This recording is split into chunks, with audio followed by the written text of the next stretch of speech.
Hello and welcome to another WOLFpak Live. We are doing another feature on the Wellness Division because we are the corporate wellness sponsors of the Wellness Division. And we have the pleasure of being joined here with Lili Dong and Patrick Fulgham, and of course, our founder and CEO, Michael Henderson. I'm going to do formal introductions, but I just want to do an initial introduction here. So let me introduce our guests. How are you guys feeling today? Incredible. Thank you, Wendy. Good. I'm glad. I know, Lili, it's late for you. So let's start off with you, Lili. We have Lili Dong here. She is a rising star in the Wellness Division. She is fairly new. She has been to the Olympia once. She's just a shooting rising star. She's already qualified for the 2024 Olympia. And how are you doing today, Lili? Wonderful. No complaint. Busy day. Awesome. And it's 8 o'clock your time right now, right? Yes. All right. Well, we have people on the East Coast, so they're tuning in hopefully with you. And we have Patrick Fulgham. He is Fulgham. Did I say that correctly? Fulgham. I'm sorry. But you are good with names, by the way. He is a head IFBB pro judge, 2-time Olympian. And you want to talk about somebody who knows how to pronounce names. He would put all of us to shame. He speaks how many languages? We're working on 3+ at this point. So. Oh man! And you're the CEO of 1C13 is actually my nonprofit I started 3 years ago this May. Awesome. We're going to have a treat having Patrick join us because he's going to give us insight on the Wellness Division. He's going to break down his thoughts on Lili going into the Olympia. We're going to get all kinds of gems from Patrick today. So I'm just so excited. So welcome. And I saw you earlier today too. So we'll maybe talk a little bit about that also. How are you doing? How are you feeling? Fantastic. It's hard to beat Southern California. Sorry, Lili, but between Orange County and San Diego, America's finest city. I have no complaints, just like Lili, back in Florida on the East Coast as well. So fantastic. I could not agree more.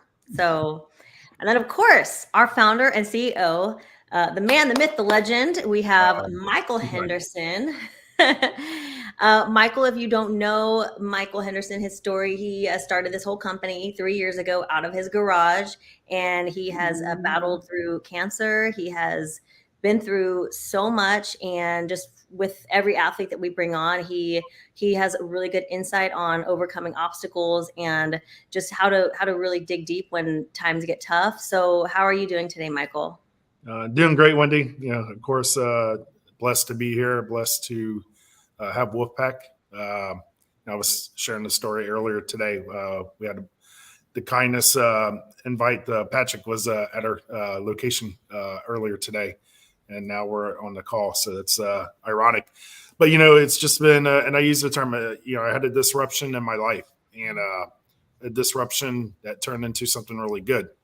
And a lot of people may take a look at the disruptions as something bad. And that's when the most change happens is through a disruption. And, 3.5 years ago, I started WOLFpak, but before that, just about 5 years ago, I got the news of stage 3 cancer. And, I had to go through all the emotions, the acceptance, that turned into what we are today is, I was left with the question, did I do everything in life I wanted to do? And I wasn't happy with the answer. I wasn't happy that I didn't make my mark in life. So, I got through what I went through. And then, I kind of decided I wanted to create something that was memorable, create something that would outlive me. The only thing I could come up with a brand I was most passionate about was exactly that, was just coming out with a brand. Brand can outlive me. Brand could continue on my legacy. I could hand it over to my girls. And I felt like, now I'm at the point where I feel like I've left my mark and it can continue on. So, that's how we came up with the WOLFpak 3.5 years ago. It's a name. It's badass, but it's my story. Awesome. Thank you so much. I mean, I think we're going to talk more about that later, but let's just come right out of the gate and explain your wellness corporate sponsorship for the viewers who don't maybe know quite what that is and how your passion for bodybuilding fueled your decision to run with that. Yeah, so we seen that the corporate sponsorships were coming out. We were the second one to embrace it. And I felt like it was a really great thing. The thing I loved most about it was we could actually give like hardcore cash to the winner, to the athlete, to the person on stage, and that was the thing that just really ignited my decision, which was a large portion of our sponsorship goes to the athlete, and we're able to support the division. Where I would love to support all the divisions, we do got to pick one. So, we leaned on the wellness, female division, an up and coming and exciting division, something that's new to us in the U.S. That's, somewhat known outside the U.S. And, it was a good starting point to kind of continue to send a message to other brands, other organizations to, help support the athletes that are, competing. And I love giving back. I love supporting those that support us. And this is my way of just like sending back that message. Totally.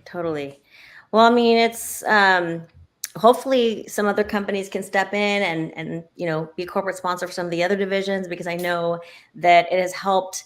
Unfortunately, Lili, you won your show for 2024 before the sponsorship kicked in. We were talking about this, maybe, so let's turn over to, I want to hear both Lili and Patrick. I want to hear more about your stories before we dive into Lili's journey and maybe a little bit more about the wellness division. So Lili, tell us about your journey. Like, how did you get started in bodybuilding? Tell us about your first show. We have a couple of photos I'm going to pull up so people can see where you started from, but tell us all about it. I think my story will be just simple. At the beginning, before I do the weightlifting, I started from the beginning. I think 2013, I come from China to US to study the master degree. And then before that, I don't know how to work out anything. So at the beginning, I just run the marathon for 2 or 3 years. So I do marathon, swimming, and a lot of that kind of cardio stuff. But I feel like my body hasn't changed anything. Yeah. So one day I saw one of my friends, and I haven't seen them for half a year. Their body is changed a lot. So I asked them what they are doing. They are doing the bikini competition. So that is the first. Caused me a reason I want to have a try to challenge myself. So the first picture on the left is 2018. Is my first bikini show. Yeah. At the beginning when I was on stage, I got your first one. Yeah, first one. I got fourth place. I was that happy. But now if I look back, our first one now looks good at all. And yeah. And then after I did a bikini, I tried the 2 years bikini. I think because my leg is kind of too big than the bikini division. So I decided to move to the wellness. But in these two photos, the wellness division hadn't started yet, right? Oh yeah, they haven't started. So you were like, there was just bikini here. And then by here, were they just like, you need to do wellness? Is that your feedback? Was that your feedback? The first picture is don't have wellness yet, but the second picture is the national show. They have wellness. Got it. I got I attended the wellness bikini both division, but I got the last place on that moment. Yeah. Then I decided I have to choose one, either bikini or either wellness. Yeah. For our viewers, you got last place, and that, see, people go one of two directions, right? They'll get last place and they either quit and they say like, I can't handle this, or they go the other direction, which is what you did, and you dug deep and you found something else from within. I want to Mm. know inside of your mind, like, what was it that fueled you after you felt that feeling of defeat? What got you back up to take it to that next level? That's a good question. I think I have my Believe in husband is supporting me. I think Yeah. it's not only I do this by myself. If by myself, I may be easily to quit. I have a family supporting me, and my husband supporting me every day. We work out together. And the second thing is I know why I didn't do good because I don't have a training system. I don't have a good, don't have a coach, Mhm. and including the diet and the training. And Mhm. then I know my problem, so I'm thinking if I Yeah. find the solution to resolve the problem, then I Mhm. will have more improvement. So I decided to move forward. Patrick, you know a thing or two about athletes quitting, right? Absolutely. Talk to us about that, because in your experience as a judge, you know, when you have athletes who maybe get last place, they don't see that they could eventually become a Lili Dong who got last place. Now she's an Olympian. 2 times she's going to be an Olympian. Sure. So give us insight on, you know, some of the athletes out there who decide they want to quit and your perspective. Sure. I'll start with 2 things. So as we know, every professional was once an amateur, 1. And then 2, my most famous quote that people may have heard across the board throughout muscle contests, the posing seminars, et cetera, is never let success get to your head and Mhm. never let failure get to your heart. But do we really fail, right? I mean, we win or we learn, you know, and I think as we, you know, progress through this sport or through life, we all go through ebbs and flows, trials and tribulations, peaks and valleys. But it's in the turbulence, you know, the support system, what we do, the grit, you know, as Michael and I were speaking about earlier, you know, oftentimes those moments are priceless and those moments are precious. And under pressure, pressure creates diamonds. And Lili, Wendy, Michael, we all are all too familiar with what happens if we do potentially resign, we quit, we get nowhere, right? So, and I've learned in life, those who support, you know, those are this is awesome video. I forgot all about this. Oh man, that's young old me right there. Look at you. The backflips coming. There's backflips coming. Tell us Which about year it. Which So, year is this? oh man, these. So this is back in, I want to say what, 2013. Actually, 11 years ago. You know, is my very Wow. first show, April 13, 2013. Really? Yep, exactly. April Wow, 13th. I found some OG footage. Yeah. So these are old, you know, still got the striations today in the chest. But again, you know, started on a journey, was bullied into the gym. I had a lisp growing up. I had a stuttering, you know, challenge growing up. I was an extreme introvert growing up. And then I grew out of it. I grew through it. Like my mom, my parents always say, my dad, you grow through what you go through, you know, and oftentimes, you know, we realize the foundation maybe potentially later on in life because of the turbulence, because of the challenges that almost borderline force us. Something Michael said earlier that I absolutely love is that, you know, it's either, you know, the challenges that can potentially break us, or, you know, the wins, so to speak, right? We have one of 2 choices, right? It's like, you know, we're going to learn either way, but do we learn more so from, you know, those challenges that we face to keep us pushing because we want to leave that legacy, leave that footprint and impression, or do we literally just give up, right? So it all started right here with this guy, Terry Placker, Team Fidelis, military organization, military team, just like Muscle Contests. And it's people like you, Wendy, Lili, and Michael, who give all of those out there hope and inspiration. And as we all know, we aspire to inspire before we expire. And that's literally my 2 cents on that. And if it's not over, then keep pushing, one foot in front of the other. Really fast, when this was your first time really seeing your physique look like this, right? This is the Correct. very beginning of your journey. Is that what fueled you? I mean, did you just look in the mirror and be like, oh my gosh, I'm just wearing a Batman suit. Like, what? I can't stop now. Like, what's going through your mind when you first create a physique like this? Sure. Actually, no, to answer your question, what really fueled me was building homes in Mexico. It had nothing to do with bodybuilding per se. It was Really? not necessarily. I grew up an athlete since the age of 5. Okay. First love was baseball, etc. But when I moved to San Diego, November 28, 2008, I started building homes or helping to build homes through the Rock Church in San Diego. And it was the young boys, the young girls that would not let go of my legs and my arms and holding my hands and just constantly flexing and saying, one day I'm going to look like you and be a bodybuilder. So for me, it was for the people who did not have the capacity monetarily, the capability to actually escape to something bigger than, what they would potentially see on TV. For me, it was like firsthand, so I got the opportunity to talk to these kids in Spanish, and be the inspiration to them potentially for something that they could never afford. So my why was that, and that was it. That's the one thing that kept driving me when I fell. Yeah. Or failed, so to speak, or learned. The one thing that kept driving me was for the kids who couldn't potentially do this because it's an expensive hobby. It's an expensive sport, relatively. Yeah. Wow. Michael, what are your thoughts on athletes that you see quit after they lose one time?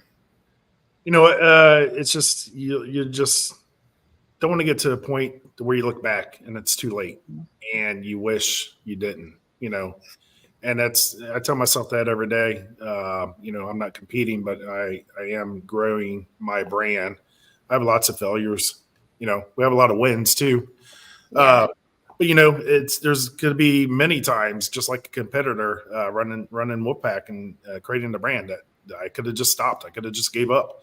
I have more hard times than good times. And people see all the glam, people see all the success, people see the wow factor from the outside looking in. And we've had these conversations, Wendy, internally, and Patrick probably shared with you. It's just like, no, there's a lot of sacrifices. There's a lot of things you got to let go. There's a lot of hard days. And what drives me is knowing I will never put myself in that position to where I look back and wish I did. Or wish I didn't give up, or wish I just kept going forward. There'll be no wishes here. It is I'll take it to the potential, and everyone should have that same mindset. A loss is just what I term fail fast, and we said it often. Like if we're going to fail, let's fail fast so we can succeed faster.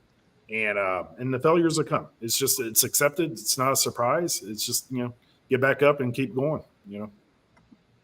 I love that. It's like you never know. I mean, if you fail, the next door, if you stop, the next door could be the one that opens. And Lili, you obviously you believed in yourself. You knew that there was something more. Okay. Let's talk a little bit about your training style, because you said you didn't have the right training, and then you picked up the right training. Your body significantly changed. So let's talk a little bit about your training method. So we have a little bit of footage here I'm going to play, and you can talk about that. What has changed for you? Well, for the training, like, this one, great. This one.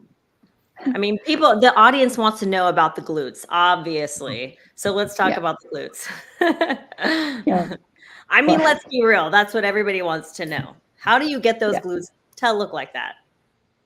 Yeah, just for the training, I think I changed like before I maybe train like at the beginning, the first year, 2 years, I train glutes, quads, I just everywhere, just together. So no specific plan. It's just when I step in the gym, in my mind, I just think, how about I try this? How about I try this? So no specific plan. And then since I have a coach, so I split my training. Like one day is glutes, one day I just focus on quads, one day just focus on hamstring. When I train glutes, I just very focus and let my mind connect with the muscle, not just like at the beginning when I don't know the training, I just the speeds very fast. I didn't focus on the form, just focus on the weight. I can do a lot of weight at the beginning. Like I did the leg press. The left side I can put 8 or 9, 45 pounds. The right side 8 or 9. I only focus on the weight. I didn't focus on muscle contraction. So I think the key to improve for the muscle is the contraction. Yeah, it's different. Bodybuilding is different from the weightlifting. It's not just weight. I could not agree with you more. I mean, Patrick, you probably would attest to this too, but I think, when it comes to training, a lot of people think if you have the right plan, you just go to the gym and you implement this plan. But the first thing is to learn the skill of every exercise, right? Because every exercise really is a skill. You're not just going through the motions. You're training the muscle to connect when you do the contraction. And when you're doing an exercise like this, it's like if you go and you load up the weights, right? And you don't have the muscle developed yet, you can't really contract that muscle. You're going to be pushing that weight around with whatever muscles want to kick in. But if you take the time, take the weight light, take the time to really master that connection. What do you think, Patrick? Yeah, I mean, from a judge's perspective, especially, we're judging you on the most aesthetically pleasing physique on stage, right? You're judging us? No, I'm kidding. Right now. But in all seriousness, it is about the aesthetics, right? Proportion, symmetry, shoulder to waist ratio, glutes, and we won't just give you, hey, much fuller glutes, right? We're talking about the fullness, the roundness, the top, the bottom, the adductors, the abductors, all of the connecting muscles around the glutes, and oftentimes we get individuals who come into the sport, particularly, and it's ego lifting, it's pushing and pulling weight. We're doing this to look for literally the most aesthetically pleasing physique on stage, right? Yeah. So oftentimes when we get these individuals, I can bench 500 pounds, no one really cares, because if you're injured or if you're just pushing and pulling weight, that's not necessarily how you grow any particular body part. It's time under stress or under tension, right? You can't contract that muscle and the eccentric aspect of it, the negatives or the push portion, then again, how can you ever anticipate that muscle to develop and shape, proportionately to actually fit the criteria, particularly in the wellness division, particularly with the glutes. Yeah, this exercise right here is so underrated. It's like you go a lot lighter than you think and you control it so well, and that muscle will develop so much more robustly than some of the craziest squats that I've seen in the gym. So I actually picked this up when the wellness division started. I started paying attention to what these wellness girls were doing. And I think it has made a huge difference in my glutes because I picked up on that. You know what I mean? So yeah, it absolutely makes huge difference. Training style. Anything else you want to add on, Lili, to your training? To the training, like when. Oh, sorry, you go ahead. Oh no, I'm sorry. Go ahead. Yeah, I know that training is very, very hard. Exercise, I think, is everyone can do squats. So the difference is when I'm doing the training, I have a trainer to help me, and every time when I do, even though no matter I do 20 reps or 15 reps or 50 reps, each reps I will make sure the form is all perfect. So no any cheatings on the reps. If we cheat one exercise, if we cheat on 2 reps, so every day will be add 2, and monthly it will be hundreds reps. That will be affect the process. So we think maybe just 1 reps we cheating. If we add up, it will be a lot. So when I'm training, I make sure no matter how hard it is, each reps, each sets, just no cheating, like the meals. Yeah. I love it. You're so intense. I love it. Let's talk a little bit about the wellness division criteria, because Patrick, you can offer a lot of insight on this. Tell tell us, before you do, I want to hear your thoughts on when you first heard about the WOLFpak corporate sponsorship, and then dive into the wellness division and the criteria from your perspective. Sure. I think first and foremost, and I said it when I was there in Costa Mesa earlier as well, this is an honor and it's a pleasure. Michael, hearing your story is, separating your actual personal story from the brand, and what we discuss, even more so now than ever before. You will literally forever indebted. Like, that in itself, for sharing that, has already inspired me just to do more, but not just do more, to impact more people positively, right? We live in a social climate where, unfortunately, we get these, comments like, who cares what anybody thinks? Do you? And this and that. But I do actually care about people, right? And, one of this individual I listen to often, he always states, you don't know business if you don't know people. But we are in the business of relationships. So that WOLFpak sponsor, from a corporate perspective, is huge because of what you stand for, and which is relationship. And within, I will say this, and I'll add to this and piggyback off this specifically, is that it takes people, right?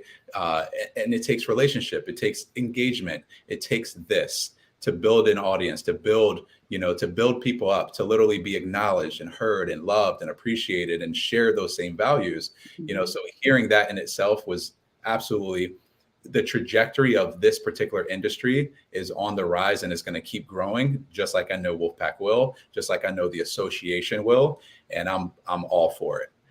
So I think that in itself, and also leading into the wellness division, coming from the ladies in South America and de Brazil, and right, and coming over and introducing this to the U.S. and North America, to literally this entire locale has just been nothing but phenomenal.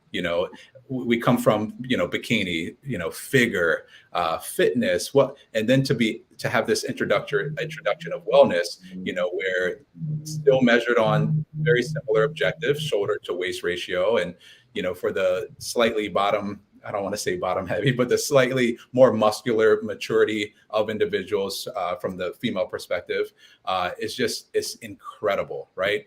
Same we're looking for across the board, but that shoulder to waist, a little bit more muscular development, or a lot more muscular development in the bottom half, a little bit, more prominent hamstring tie-ins to the glutes, more prominent adductors in that particular back pose, a little bit more muscular up top as well. So introducing this particular division to the ladies has just opened up, doorways of opportunity worldwide, especially from muscle contest to the NPC to the IFBB. Lili right here on the Olympia stage.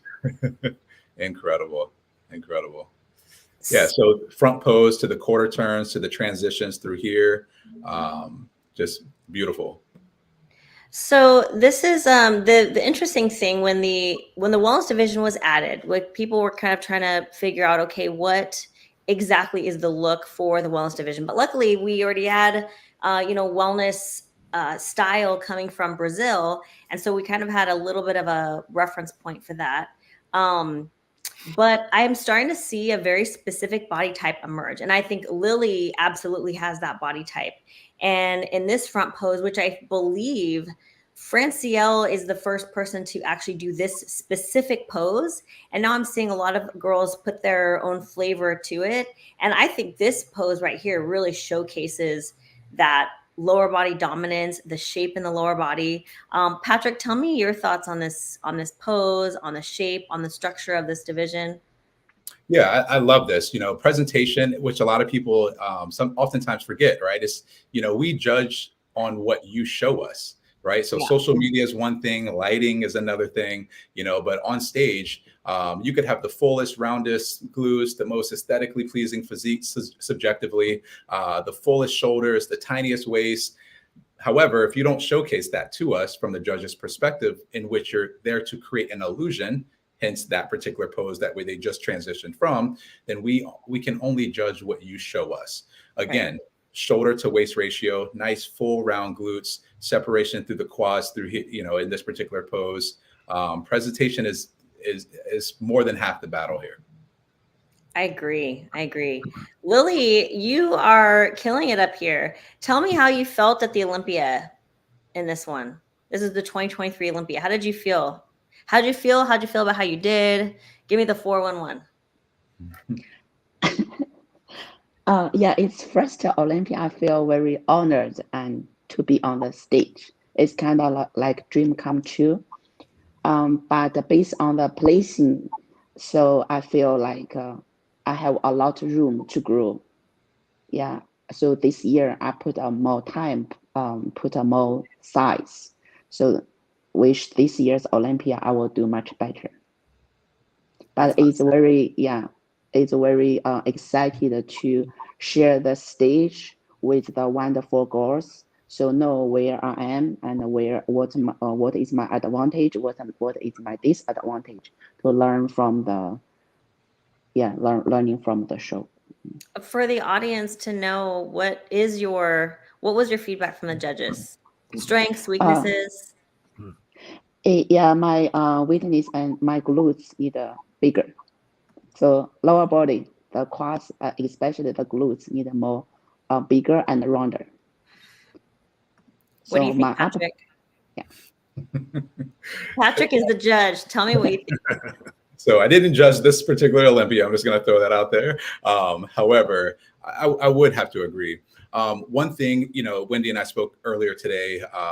I do believe in relationship, regardless, right? And what I mean by that is clear and concise communication, right? So our communicative efforts have to be there in order for an individual to develop and get better and to progress through the relationship that we have from judge to athlete, athlete to judge, but also as a competitor as we develop through the industry. So Wendy informed me, and thank you for that feedback that you gave to me earlier, how I instructed, I gave you, very specific, meticulous details to work on so you can grow. We would be doing a disservice to you as an athlete if we just said, hey, just fuller glutes or more conditioning. Like, what does that mean? And how, right? It's like, it's the same thing, right? In a relationship, if you're upset or something's wrong and I don't tell you exactly what it is, how can we ever expect or anticipate to grow from that or to fix it or to resolve, in sales. I used to work in sales as a solutions provider, right? We're here to help you. We want all of you to succeed, all of you to do well. But at the Olympia, once again, there can only be one champion. Again, though, you're here to develop and we're here to give you the feedback to actually make that happen. So here's Lili from the Arnold. Okay. I think you look beautiful. What do you think about your suit color? What are you thinking about for the Olympia? Tell us. I like since I compete for a couple years, I always wear the red one. This is the first time I changed my color. I love it. I feel like a new look. So I feel excited. Pink is also my favorite color. And also compare with the Olympia. So the Arnold, I make my glutes is more fuller, quads more fuller than the Olympia. I'm very happy for the Arnold. Yeah. We have you here with Emma and Michael, who presented you with your award. What place did you receive here? Fifth. Awesome. That's a good picture. That's a great picture. Michael, you clean up nicely. So tell us, Michael, how many presentings have you done now since you started WOLFpak? We've been active every year since we started. Awesome. Right into 2020 was our first year out of the gate. We had the Olympia in Florida due to COVID. We were presenting starting there, honestly, in a way back way. My first presentation was at the muscle contest in Huntington Beach when they moved over to that direction before COVID. So me and Emma have been, teaming up together for presenting since that day, and we're going this weekend, honestly, to the Utah show, the Washcats Warrior, and we'll be presenting, Saturday evening as well. That's awesome. Yeah, I think it's special when the athletes get to see like these sponsors that are helping these shows out so much. I mean, when you see the people that are actually like behind it all and they're presenting you the award, I think it's really special from an athlete perspective. I think a lot of athletes, when they win shows, they get a backpack and they feel special with that. But when you're there, I think that it makes all the difference. You know what I mean? Well, it's like Patrick said earlier. It's built on relationships. Learning people's stories, getting in front of them, being involved, being engaged. And that's what it's truly about. I was blessed to spend a couple hours with Patrick today, and I told him even at the end, like, hey, I had a couple of conference calls, but this conversation right here outweighs the conference calls I missed. And, we could have talked for hours, but that's truly where it's at right there. It's just relationships. That's awesome. Patrick, you interview all of us after all of these shows. I know you are a huge part of all of our journey because you're the first person that we see when we get off the stage. If we do well. Oh, yes. Even if you don't. So here, Lili did well. How was that? Like, tell me about your connection with Lili and just, I know you did an interview with her before this show, and then you got to do an interview after the show. So tell me about this one in particular. So let me jump to something. So one of the most memorable moments that Lili and I had, if you don't know, Lili has this souped up truck that sits like 20 feet high in the air. By the way. What? She's like, how tall are you? 5 feet tall. I'm 5 feet tall, so I'm not, I can't put anyone down. We were in Orlando last year, and I had the opportunity to speak with her briefly outside. And I literally look up and I'm like, hold on, is this your truck? And she goes, yes. I'm like, how do you even get in this thing? But yeah, I mean, just, the opportunity, to kind of piggyback once again off what, Michael just spoke about regarding relationships. We, as the head judge of Muscle Contest and as someone who is interviewing these individuals, it is more than just bodybuilding. It's more than just a backpack, right? For me, I think for every athlete, who were you before bodybuilding? Who are you now? And who will you be? And what legacy will you leave when this is all said and done? So I'm not solely there to state the obvious. Wow, Lili, you look incredible. Your muscles and your glutes and all these things. I, as well as the audience, want to know about you, where you're from, the journey that it took you to get here, victim or victor, right? Like those things, right? Like we want to know about your support system. We want to know about your coaches, your sponsorships, the people, because once again, it's a relationship and it's about the people. And you never know. Always ask, for those watching you right here on camera, what words of encouragement and motivation do you have for those beautiful young ladies who potentially want to be in your heels one day, right? So it's to me, it's about that. And that is what matters most. So I had the opportunity once again to interview Lili, and it was just phenomenal, right? Because humbling beginnings, amazing journey so far, and it's not over.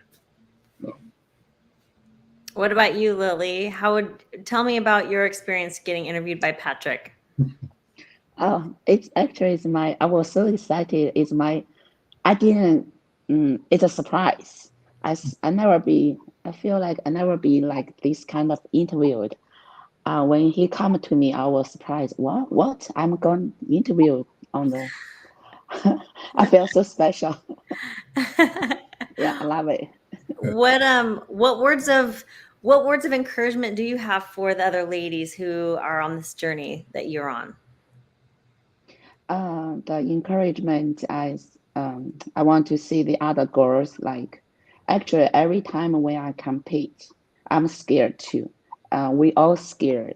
We all have our confidence, but we all have our worried. We all have our frustrated time. because our life, we not only work out, we have a lot of going on, we also work, but just plan, put everything in plan, put the goal there. So don't give up. Just when tired, when feel frustrated, yeah, like Michael said, just keep going. So one day our dream will become true.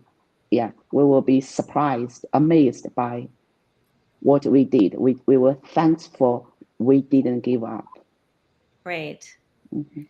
Well, it means a lot coming from you because you literally overcame so much, and you went from getting last place to believing in yourself, believing that you could pull something more out of yourself, and you went on to become a two-time Olympian now. So, I mean, I think from you that is extremely powerful, right?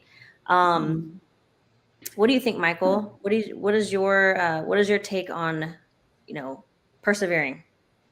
Lily mentioned something about being scared and, the drive. And I can kind of relate to that. I come to work every day and I know I'm not there, but I just put my mind there that I'm one step away from failure. And I just put myself there to just keep the fire and the drive igniting. I put myself back into the garage days when I started the brand. And I just walk into the warehouse now as if it's just a bigger garage. But I never want to lose where it started from, because Mhm. that's when you have the most fire. That's when you have the most drive, and you don't want to get complacent. Right. So I do put myself into those mental states where it is the fuel for that day, to just like failure could be quickly behind, one step behind me. And I just want to take it to the max. I want to get the most out of my day, and again, I just use that for my fuel for that moment.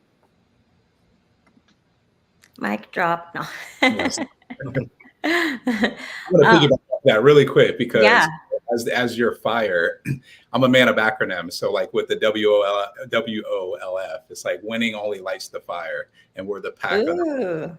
I like that. I'm telling you, Michael, man, like I spoke to my brother earlier about you right before this call, and I am literally on a trajectory of just inspiration. Like you've inspired me, man. Like seriously, I know we spent a few hours earlier together, man, but I'm on literally a tunnel vision of you have no clue. So thank you. Seriously. Yeah, thank you for sharing that. That means a lot. And again, I enjoyed our conversation. I'm sorry, Wendy, we didn't get it recorded, but I know. Hello. it wasn't planned. It was organic, and that's the best. I did not know who was showing up today, and Patrick shows up, and it was just ironic because we're going to have the live today, which we're at, and but we had some really good quality, healthy. Okay, best part of your conversation. Share it. Spill the beans. What was the most impactful part of the conversation? Michael, you go first. Just pulling it back, and we mentioned it earlier, from not being a competitor, not being an athlete, but just being a human, and I mentioned this earlier too. It's none of us got the choice to decide where we're born, what color skin, what location we're at, and to find the good in life, and the look. We talked about just being in California and just being blessed in the environment and the sun and the weather, and that people do have bad days, and bad days to me is not even what I went through. It's worse than that, and just have a positive outlook on life with everything, and draw that type of energy back into you through how you look at things. That was some good conversation right there. Absolutely. Patrick, what about you? So let me drop the mic for him first. And so to piggyback off that once again, perspective and love for one another. I think that right there, with his Michael's journey to where he is now, how this was so family, how he and his family, the family involvements, right, to the logo creation from his family, the support system that he's creating now as you, Wendy, Lily, this is family. And if we start to look at people, our brothers, our sisters, those who we walk by every single day as family, as we're supposed to do, as a relationship to love one another, that conversation earlier, that's where I am. And that's literally, it's not a perspective change. It just lit the fire and illuminated more of what we already have, right? Which is love, should showcase. So again, Michael, thank you so much for that. Man, I'm getting all the warm fuzzies right now. My gosh, you guys. Oh man. No, this is honestly so great. I mean, I think you know, we get caught up in this sport, especially, you know, we talk about, like you said, Patrick, you know, coming in like 5% tighter, or like how you peaked, or what your training is and everything. And, you know, when you take that step back and you realize, you know, everybody that's stepping on that stage really does have a story. Everybody has been through something. And a lot of times people are using the sport to kind of get through something. And I personally find that a lot when I get to like the top levels. You think the people at the top levels have it the easiest, and the reality is they're the ones that have been through the most, and that's why they're at the top. Lily, do you notice that? Have you discovered the same thing, Lily, when you're at the Olympia, when you're at the Arnold? Oh, yes, I agree with you more than, we all go through a lot, but this, even though we go through a lot, but during the prep can help us to more stronger, to give us more powerful. My coach used to tell me, like, if we go through some pain, this painful either destroy us or make us more stronger. We choose either one. What's the biggest thing you've been through other than a really hard workout? Like in terms of your personal struggles, have you overcome anything other than a hard workout? besides a hard workout part of it, which obviously, you know, we know you're a badass in the gym. What are the struggles that maybe you faced outside of the gym? Work. Stay in the and I'm from China. I come here, like especially like my English, so I have to work very hard to stay here and to make the living. So find a job, make sure the work is stable, everything's kind of support. Yeah. Your English is good. You understand a lot. I mean, you pick up on everything pretty well. So good job. Thank you.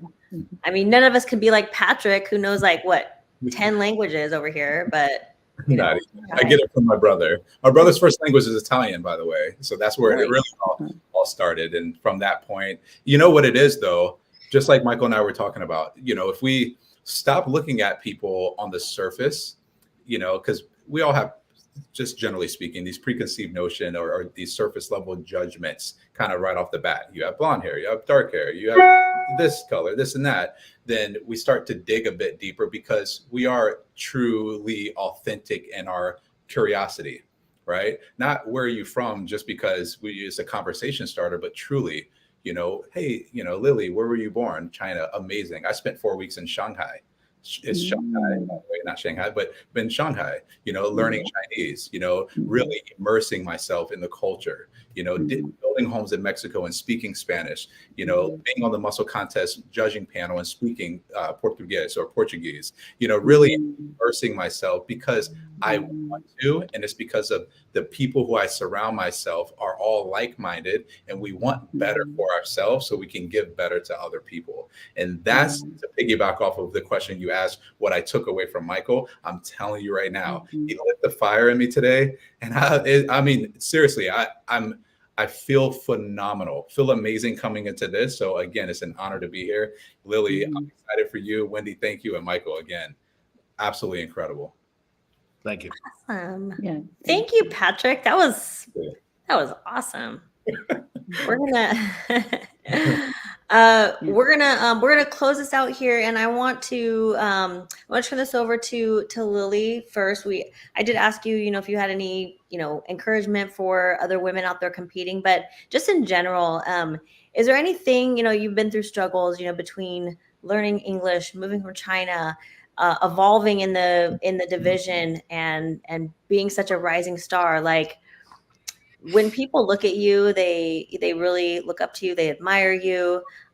What would you tell somebody who's just getting started on their journey and they want to become, as successful as you?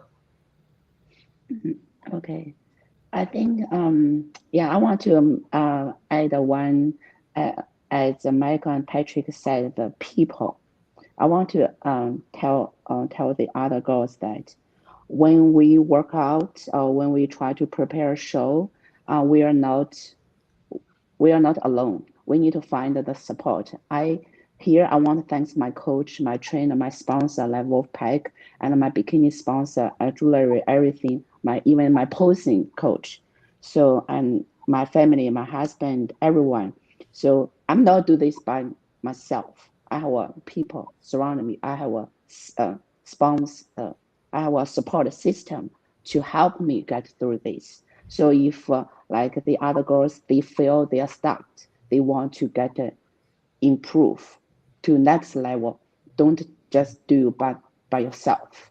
If you need help, just reach to me or just reach to whoever you can reach to, and to keep learning. Yeah.